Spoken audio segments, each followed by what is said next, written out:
क्या हुआ जब अयोध्या में प्रकट हुआ साक्षात पुष्पक विमान। राम मंदिर में काम कर रहे मजदूरों ने जब नजारा देख आप सभी के पैरों तले जमीन खिसक गई। 22 जनवरी प्राण प्रतिष्ठा से पूर्व अयोध्या में इतने बड़े चमत्कार का होना सभी को आश्चर्य में डाल रहा है।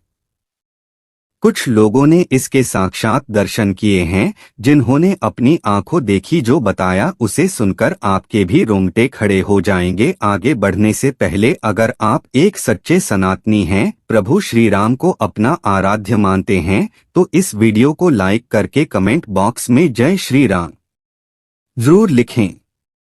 दोस्तों, 22 जनवरी 2024 को राम लल्ला अयोध्या के नए भव्य मंदिर में विराजमान होंगे। इस शुभ कार्यक्रम के लिए पूरे देश में निमंत्रण बांटा जा रहा है। शहर से लेकर गांव तक घर घर अक्षत वितरण में बच्चों से लेकर बड़े तक सहयोग कर रही हैं। यहां तक कि महिलाएं भी जाकर अक्षत और श्री राम की अयोध्या की फोटो वितरण कर रही है। अयोध्या में राम मंदिर में भगवान रामलला की प्राण प्रतिष्ठा कार्यक्रम की तैयारियां तेजी से की जा रही है। इस कार्यक्रम को बेहद भव्य बनाने के लिए कोई कसर नहीं छोड़ी जा रही। इस बीच राम मंदिर निर्माण का कार्य भी तेजी से किया जा रहा है।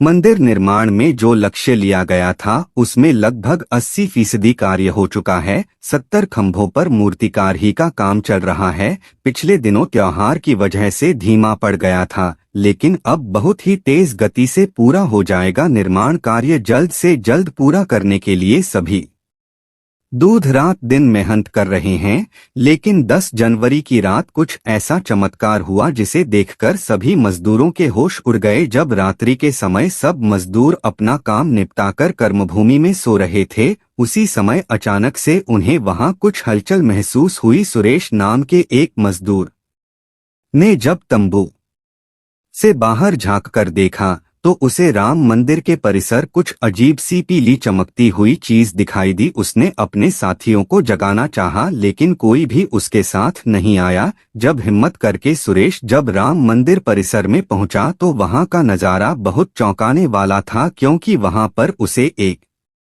बहुत ही डिबेट चमत्कारिक विमान दिखाई दिया, जिसका आकार मौत के समान था, जो दिखने में काफी सुंदर और कैसे परिपूर्ण था, जो कि राम मंदिर परिसर में पिछले क्षेत्र में उतर रहा था। लेकिन उस विमान को नियंत्रित कौन कर रहा था, जहां समझ नहीं आ रहा था, क्योंकि उस विमान में इतना तेज था कि सामान्य आंखों से नहीं देखा जा सकता था। लेकिन समझ में कुछ ऐसा आ रहा था मानो स्वयं साक्षात भगवान राम पुष्पक विमान के माध्यम से अयोध्या में उतर रही है। सुरेश ने यह चमत्कार अपनी आंखों से देखा, लेकिन अचानक से ही वह बेहोश हो गया, क्योंकि वहां उसके पेट को सहन नहीं कर पा रहा था। सुरेश जब सुबह उठा तो वह उसी स्थान पर मौजूद था और उसके साथ ही मंदिर निर्माण कार्य पूरा करने के लिए जा रहे थे। उसने सभी को रोककर रात्रि की सच्चाई बताई, लेकिन सभी उसकी हंसी उड़ा रहे थे। लेकिन सुरेश मन ही मन समझ चुका था कि प्रभु श्री राम अयोध्या आ चुके हैं, जहां उसके लिए सौभाग्य था कि उसे इतना सुंदर दृश्य देखने को मिला, जहां शायद उसने साक्षात पुष्पक विमान के दर्शन किए थे। यानी कि प्राण प्रतिष्ठा से पहले अयोध्या प्रकट हुआ साक्षात पुष्पक विमान। दोस्तों, देश के अलग अलग हिस्सों में कई बार अजीब सी आकृति के विमान देखे गए हैं, जिनका संबंध कई बार तो एलियन के साथ जोड़कर भी देखा जाता है। यानी कि अयोध्या में उस रात्रि को मोर की आकृति का विमान देखना वास्तव में प्रभु श्री राम का ही कोई संदेश हो सकता है। लेकिन क्या यह विमान सचमुच में पुष्पक विमान है? इसकी आखिर क्या कारण है? इसे समझने के लिए हमें पुष्पक विमान के रहस्य को अच्छे से जानना पड़ेगा। आधे हमारे YouTube चैनल महादेवी मिरेकल पर आपको पुष्पक विमान का रहस्य बताएंगे, जिसे समझकर आपको यकीन होगा कि अयोध्या में पुष्पक विमान का प्रकट होना कलयुग का सबसे बड़ा चमत्कार है। रामायण पुष्पक विमान का जिक्र है, जो पहले कुबेर के पास था। इसके बाद रावण ने उसे अपने सौतेली भाई कुबेर से लंका समेत बलपूर्वक किया गया था। फिर रावण इसी के जरिए कहीं भी आता जाता था। रावण को हराने के बाद यह विमान श्री राम के पास आ गया। वह जीत हासिल करने के बाद इसी विमान के कहीं जगह होते हुए अयोध्या पहुंचे थे। रावण ने इसी के जरिए पंचवटी आश्रम से सीता का हरण किया था और उन्हें उस पर बिठाकर लंका ले गया था। कहा जाता है कि पुष्पक विमान आज के विमान की तरह था। पुष्पक विमान के जरिए रावण हवाई मार्ग से सफर किया करता था। रावण को मौत के घाट उतारने के बाद उसी विमान के जरिए प्रभु श्रीराम, माता सीता और लक्ष्मण लंका से अयोध्या लौटे थे। रामायण में जिस तरह से पुष्पक विमान का जिक्र मिलता है उससे तो यही लगता है कि यहाँ आज के हवाई जहाज की तरह था, लेकिन तकनीक के मामले में मॉडल एरोप्लेन से कहीं आगे था। रामायण के सुंदर के 7वें अध्याय में पुष्पक विमान के बारे में जानकारी मिलती है। पुष्पक विमान की आकृति मोर की तरह थी। यहाँ अग्नि और वायु ऊर्जा से उड़ान भरता था। इसकी तकनीक इतनी उत्कृष्ट थी, इसका आकार छोटा और बड़ा किया जा सकता था। कहा जाता है कि रावण अपनी पूरी से को साथ लेकर इस विमान से उड़ान भर सकता था। पुष्पक विमान अपने चालक की इच्छा के अनुसार गति पकड़ता था। यहाँ मन की गति से उड़ान भर सकता था। विमान में बैठने के लिए कई आसन बने थे। पौराणिक कथाओं के मुताबिक युद्ध के बाद भगवान श्री राम ने विमान का पूजन कर यह देवी भी वापस कुबेर को सौंप दिया। कुबेर ने पुष्पक विमान को भेंट स्वरूप प्रभु श्री राम को दे दिया, जिसके बाद इसी पुष्पक विमान से प्रभु श्री राम, माता सीता और लक्ष्मण अयोध्या पहुंचे। अब दोस्तों, कई हजारों सालों बाद एक बार फिर जब भव्य राम मंदिर का निर्माण हुआ है, तो प्रभु श्री राम अपने भाई लक्ष्मण और मां का सीता के साथ एक बार फिर से अयोध्या धाम पहुंच रहे हैं। वह भी अपने इसी पुष्पक विमान पर, जिसका नजारा वहां के मजदूर अपनी आंखों से देख चुके हैं। रामायण के प्रसंग में कहा गया है कि जब माता सीता का हरण करके रावण ले जा रहा था, रास्ते में जटायु ने अपनी चूत से रावण को चोट पहुंचाई थी। उस समय रावण पुष्पक विमान में ही मौजूद था। के बाद रावण में तलवार से जटायु को लहूलुहान कर दिया था। जटायु घायल होकर जमीन पर गिर गए। जब सीता को खोजते हुए राम पेड़ पौधे और पक्षियों से पूछ ले जा रहे थे, तो रास्ते में घायल जटायु से मुलाकात होती है। मरणासन्न पड़े जटायु की राम को बताते हैं कि रावण सीता का हरण करके किस दिशा में गया है, लेकिन जब साक्षात प्रभु श्री राम पुष्पक विमान में अयोध्या आ चुके हैं, तो भला उनके परम भक्त जटायु कैसे पीछे रह सकते हैं।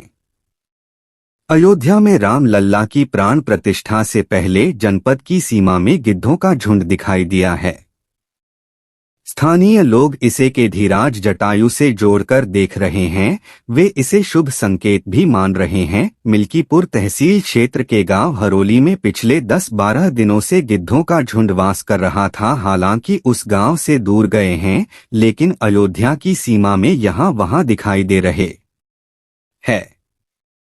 गांव वालों का कहना है कि पिछले 20 वर्षों से हम लोगों ने इलाके में लिफ्ट नहीं देखे। अब जब राम मंदिर बन रहा है, इस गांव में लगभग 50 की संख्या में के आकाश में दिखाई दे रही हैं। उनमें से 10-12 गिद्ध गांव में ही सेमल के पेड़ पर बात कर रहे थे। गिद्धों की देखने की घटना को ज्यादा लोग राम से जोड़कर देख रहे हैं और शुभ संकेत भी मान रहे हैं। 22 जनवरी को होने वाले प्राण प्रतिष्ठा के समारोह में देश के प्रधानमंत्री नरेंद्र मोदी ने देश विदेश की कई महान हस्तियों को निमंत्रण दिया है। लेकिन आपको जानकर हैरानी होगी, नेपाल में भी कुछ विशेष लोगों को समारोह में आने का निमंत्रण दिया गया है। इसके पीछे का रहस्य जानकर के भी होश उड़ जाएंगे, क्योंकि नेपाल को भगवान श्री राम का ससुराल कहा जाता है। क्योंकि निर्माण एक समय पर जनकपुर धाम था, जहां के राजा थे राजा जनक, और उनकी पुत्री मां सीता वहीं पर भूमि में से प्रकट हुई थी। जनकपुर धाम, जिसे मिथिला भी कहा जाता था। मिथिला संस्कृति में यह मान्यता है कि जब बेटी का गृह प्रवेश होता है तो उसके मायके से तोका और अन्य सामग्री भिजवाई जाती है। इसी परंपरा के मुताबिक जब प्रभु राम का मंदिर में गृह प्रवेश होगा, तो सीता जी की ओर नेपाल से अयोध्या उखाड़ आ रही हैं। जिसे धार यात्रा का नाम दिया गया है। राम मंदिर की प्राण प्रतिष्ठा के लिए भगवान राम के ससुराल नेपाल के जनकपुर से कपड़े, फल और मे के साथ साथ उपहारों से सजे 11 साउथाल आने वाले हैं। इसमें आभूषण, बर्तन, कपड़े और मिठाइयों के अलावा आप ही आएगा, जिसमें 51 प्रकार की मिठाइयाँ, दही, मक्खन और जान बर्धन शामिल होंगे। 22 जनवरी को प्राण प्रतिष्ठा समारोह होने वाला है। इसके लिए श्री राम जन्मभूमि तीर्थ क्षेत्र ट्रस्ट की तरफ से भगवान राम की ससुराल नेपाल के कई गणमान्य लोगों को निमंत्रण पत्र भेजे गए हैं। दोस्तों, आज हम राम मंदिर को बनते हुए देख रहे हैं, यह हमारा सौभाग्य है।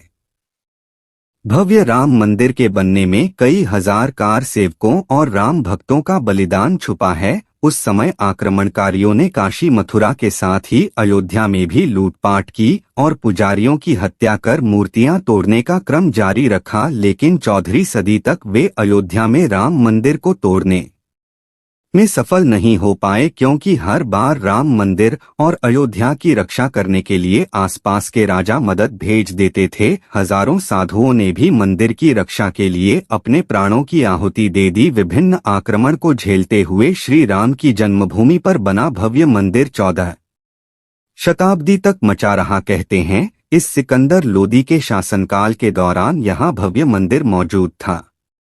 10वीं शताब्दी में हिंदुस्तान पर मुगलों का अधिकार हो गया और उसके बाद ही राम जन्मभूमि एवं अयोध्या को नष्ट करने के लिए कई अभियान चलाए गए। 1527-28 में इस भव्य मंदिर को तोड़ दिया गया और उसकी जगह बाबरी ढांचा खड़ा किया गया। कहते हैं कि मुगल साम्राज्य के संस्थापक बाबर के सेनापति ने बिहार अभियान के समय अयोध्या में श्री राम के जन्मस्थान पर स्थित प्राचीन और भव्य मंदिर को तोड़कर मस्जिद बन की। 19 जनवरी 1885 को हिंदू महंत रघुबर दास ने पहली बार इस मामले को फैजाबाद के न्यायाधीश पाए हरि किशन के सामने रखा था। इस मामले में कहा गया था कि मस्जिद की जगह पर मंदिर बनवाना चाहिए, क्योंकि वह स्थान प्रभु श्री राम का जन्मस्थान है।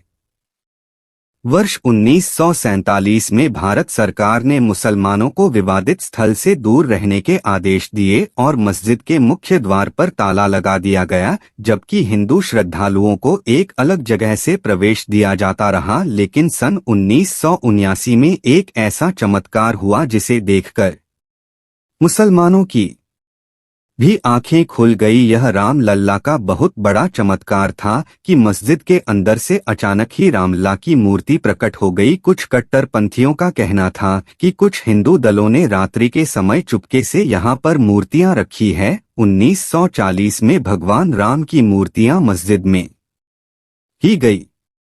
मुसलमानों ने इस पर विरोध व्यक्त किया और दोनों पक्षों ने अदालत में मुकदमा दायर कर दिया। सरकार ने इस स्थल को विवादित घोषित करके ताला लगा दिया। 30 अक्टूबर 1990 को हजारों राम भक्तों ने मुख्यमंत्री मुलायम सिंह यादव द्वारा खड़ी की गई अनेक बाधाओं को पार कर अयोध्या में प्रवेश किया और विवादित ढांचे के ऊपर भगवा ध्वज फहरा दिया। लेकिन 2 नवंबर 1990 को मुलायम सिंह यादव ने कारसेवकों पर गोली चलाने का आदेश दिया, जिसमें सैकड़ों राम भक्तों ने अपने जीवन की आहुतियां दी। सदियों तक राम भक्तों की लाशों से भर गया था। इस नृशंस हत्याकांड के बाद अप्रैल 1991 को उत्तर प्रदेश के तत्कालीन मुख्यमंत्री मुलायम सिंह यादव को इस्तीफा देना पड़ा। उस समय कोठारी बंधुओं के बलिदान की चर्चा खूब रही। दिसंबर 19 मई को जब विवादित ढांचा गिराया गया, उस समय राज्य में कल्याण सिंह की सरकार थी। उस दिन सुबह करीब 10:30 बजे हजारों लाखों की संख्या में कार सेवक पहुंचने लगे। दोपहर में 12 बजे के करीब कार सेवकों का एक बड़ा जत्था मस्जिद की दीवार पर चढ़ने लगता है। लाखों की भीड़ दास को संभालना सभी के लिए मुश्किल हो गया।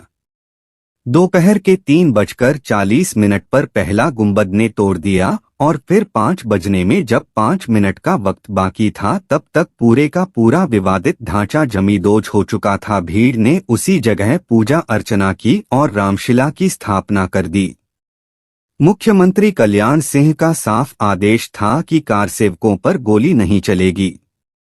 इस महान कल्याण सिंह जी को हम शाश्वत प्रणाम करते हैं। दोस्तों, राम मंदिर को बनता हुआ देखना सौभाग्य है, लेकिन जब भी हम इसके पीछे हजारों हिंदुओं का बलिदान देखते हैं तो हमारी आंखें नम हो जाती है। इस पूरी वीडियो को देखने के बाद आक्रमणकारियों के लिए आपके क्या विचार, इसे कमेंट बॉक्स में जरूर बताइएगा। हमारे महान शहीदों के लिए आपकी श्रद्धांजलि नीचे कमेंट बॉक्स में जरूर दीजिएगा। कोई भी बात अच्छी लगी हो तो लाइक जरूर करें और हमेशा ऐसे सत्य चमत्कारी घटनाएं देखने के लिए हमारे चैनल को सब्सक्राइब करके आप बैंक आइकन को प्रेस जरूर करें। धन्यवाद।